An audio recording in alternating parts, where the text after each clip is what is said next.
Maître Déborah Journeau, bonjour. Bonjour Eva. Vous êtes présidente d'Action Avocat, association créée après les massacres du 7 octobre en Israël pour lutter contre le racisme, l'antisémitisme et toutes les formes de haine. On reparle aujourd'hui avec vous donc de cette condamnation à 5 ans d'inéligibilité pour Marine Le Pen.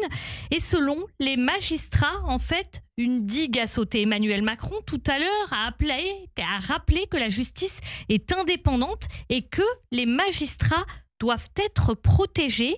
Qu'est-ce qui, dans les critiques de Marine Le Pen concernant le verdict et ses 5 ans d'inéligibilité, suscite autant de mise en garde? Tout simplement parce que Marine Le Pen se présente en martyr.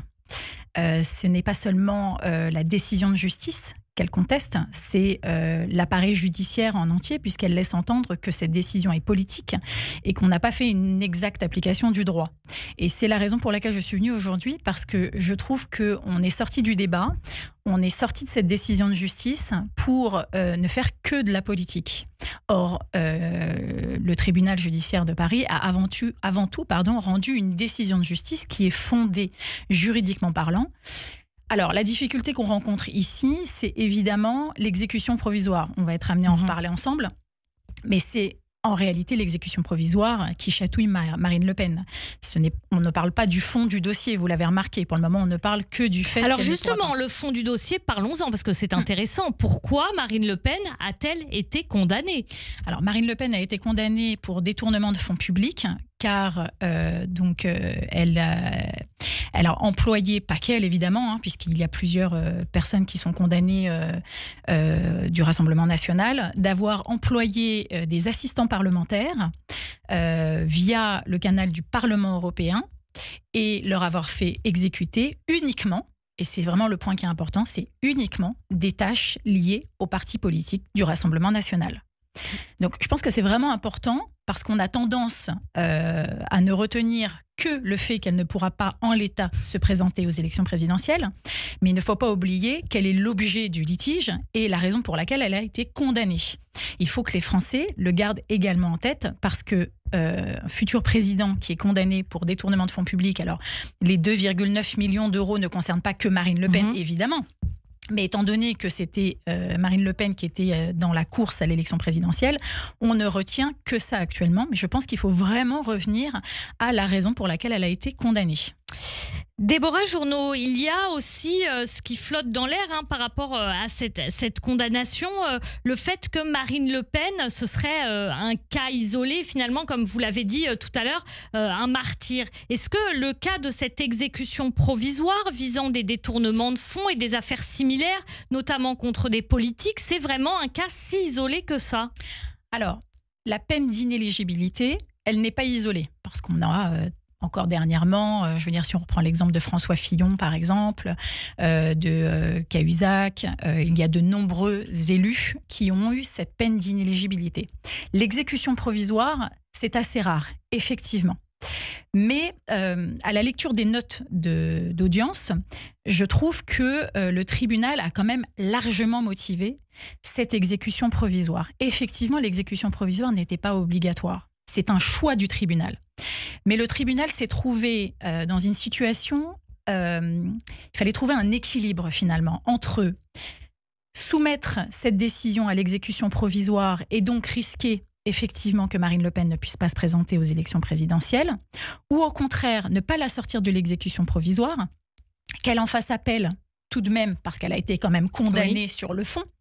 Et que donc, par une juxtaposition de calendrier judiciaire et électoral, on se retrouve dans une situation où on pourrait, je ne dis pas que Marine Le Pen gagnerait de manière certaine, on se serait retrouvé avec un président de la République condamné, avec peut-être une confirmation d'un jugement de première instance et une décision non exécutable lorsqu'elle serait rendue finalement. Et finalement, en plus, on a appris effectivement ce matin que l'appel pourrait avoir lieu avant l'élection. Alors, moi, je trouve que justement, le fait que Gérald Darmanin nous dise que tout va être fait en sorte pour que l'appel, Marine Le Pen puisse éventuellement se présenter. Il faut savoir quand même que les délais d'appel, en principe, c'est 12 à 18 mois pour être audiencé.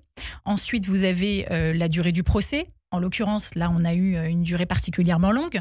Et ensuite, la mise en délibéré du dossier avec la décision qui doit être prise par les magistrats. Donc, en gros, on est sur une période, on va dire voilà, entre 18 mois et 2 ans à minima pour obtenir une décision en appel.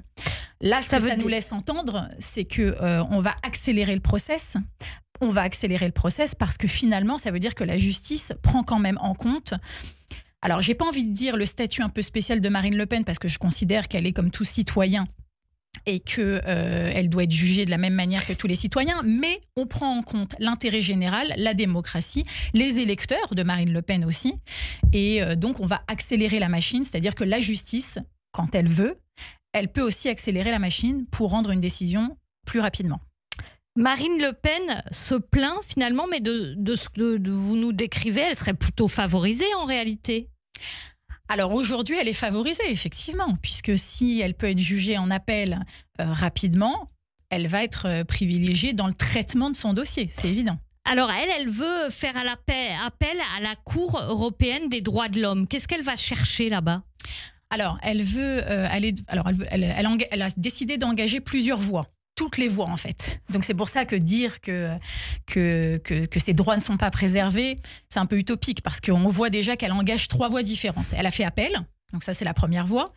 Elle saisit le Conseil constitutionnel, puisqu'elle considère que l'exécution provisoire n'est pas compatible avec son mandat électif.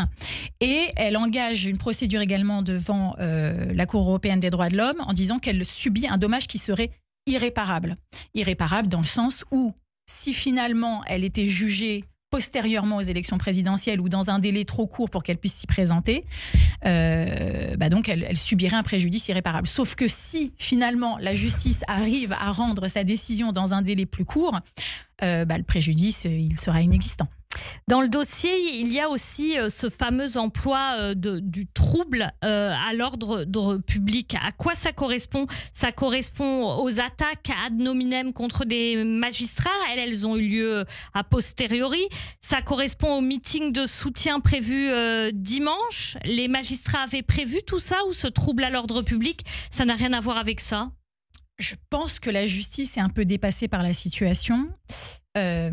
Mais j'ai envie de dire que la justice est dépassée de manière générale. Là, on a le cas de Marine Le Pen, mais on constate que la justice est dépassée par les réseaux sociaux, par la rapidité avec laquelle les informations fuitent, les informations circulent. Aujourd'hui, on est capable d'organiser des rassemblements en 2 jours, alors qu'il y a 10 ans de ça, il nous fallait des semaines pour en organiser. Donc, je pense que la justice est rattrapée aussi par cette rapidité de l'information. Concernant les attaques ad nominem des magistrats, effectivement, c'est ça qui inquiète le plus. Ces noms qui ont été jetés en pâture. On apprend aussi qu'il y a certains magistrats qui maintenant ont besoin d'une protection policière. Ça, ces dernières années, c'était échu aux menaces islamistes. Et maintenant, pour un procès par rapport à une candidate à une élection présidentielle, en l'occurrence Marine Le Pen, il faut protéger des magistrats qui ont été partie prenante dans ce procès. Qu'est-ce que vous avez envie de répondre à ça, Déborah Journeau ? Ça m'inspire qu'on se rend compte que les extrêmes ont les mêmes moyens d'action, c'est-à-dire le ciblage, que ce soit l'extrême gauche, l'extrême droite, l'islamisme, ils ciblent leurs ennemis, ceux qu'ils considèrent comme leurs ennemis, avec un risque d'action violente certain, parce qu'ils n'hésitent pas à agir avec violence. Donc finalement, je pense qu'on peut mettre toutes ces personnes sur le même plan. Ils ont exactement les mêmes méthodes et c'est ce qui m'inquiète. Merci beaucoup, Maître Déborah Journeau, présidente d'Action Avocat, association donc créée après les massacres du 7 octobre en Israël pour lutter contre le racisme, l'antisémitisme et toutes les formes de haine. Vous étiez aussi bien sûr aujourd'hui avec nous en tant qu'avocate et que présidente d'Action Avocat. Merci. Merci Eva.